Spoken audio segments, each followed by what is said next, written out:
کون لوگ ہمیشہ کے لیے جنت میں داخل ہوں گے اور کن لوگوں کے لیے دردناک عذاب ہے۔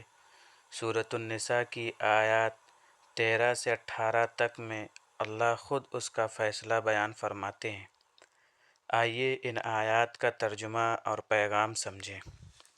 اعوذ باللہ من الشیطان الرجیم، بسم اللہ الرحمن الرحیم۔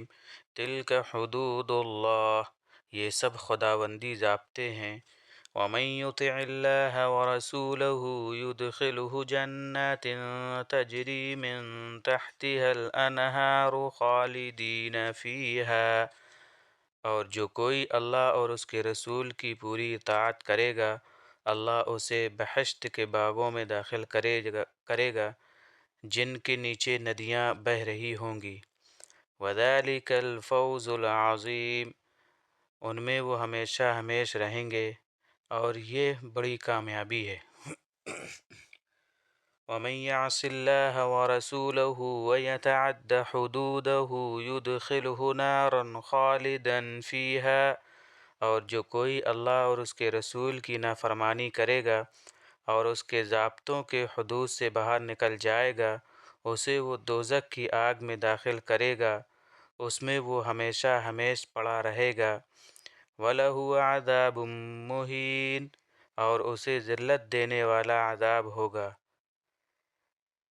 وَاللَّاتِي يَأْتِينَ الْفَاحِشَةَ مِن نِّسَائِكُمْ فَاسْتَشْهِدُوا عَلَيْهِنَّ أَرْبَعَةً مِّنكُمْ، اور تمہاری عورتوں میں سے جو بے حیائی کا کام کریں ان پر 4 آدمی اپنے میں سے گواہ کر لو۔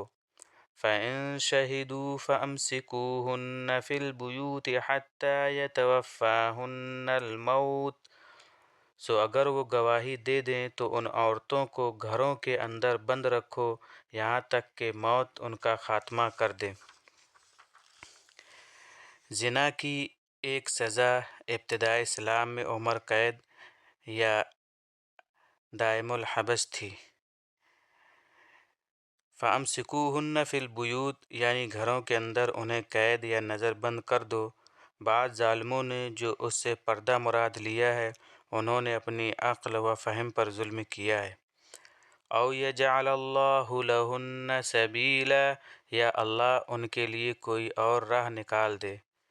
واللذان یأتیانہا منکم فآذوہما، اور تم میں سے کوئی 2 جو وہ کام کریں انہیں اذیت پہنچاؤ۔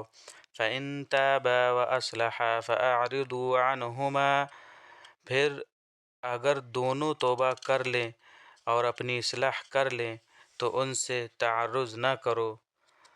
ان اللہ کان توابا رحیما، بے شک اللہ بڑا توبہ قبول کرنے والا ہے، بڑا مہربان ہے۔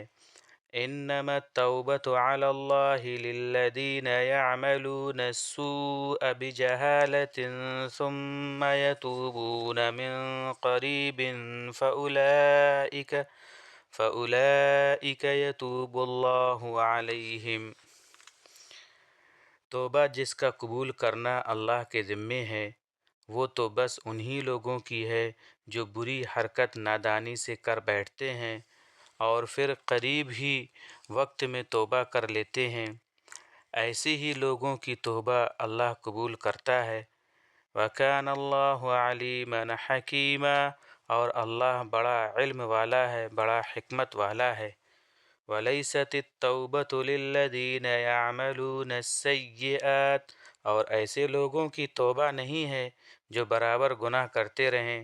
حَتَّى إِذَا حَضَرَ أَحَدَكُمُ الْمَوْتُ، یہاں تک کہ موت ان میں سے کسی کے سامنے آ کھڑی ہو۔ قَالَ إِنِّي تُبْتُ الْآنَ وَلَا الَّذِينَ يَمُوتُونَ وَهُمْ كُفَّارٌ، اور تب وہ کہنے لگے کہ اب میں توبہ کرتا ہوں، اور نہ ان لوگوں کی توبہ جو اسی حال میں مرتے ہیں کہ وہ کافر ہیں۔ اولئک اعتدنا لهم عذابا الیما، یہی وہ لوگ ہیں جن کے لیے ہم نے دردناک عذاب تیار کر رکھا ہے۔ ان آیات سے ہمیں یہ سبق ملتا ہے کہ کامیابی اللہ اور اس کے رسول صلی اللہ علیہ وسلم کی اطاعت میں ہے۔ اور سچی توبہ وہی ہے جو موت کے آنے سے پہلے اخلاص کے ساتھ کی جائے۔ اللہ ہمیں اپنی حدود کی حفاظت کرنے، گناہوں سے بچنے اور سچی توبہ کی توفیق عطا فرمائے، آمین۔ اگر یہ قرآنی پیغام مفید لگا ہو تو اسے دوسروں تک ضرور پہنچائیں۔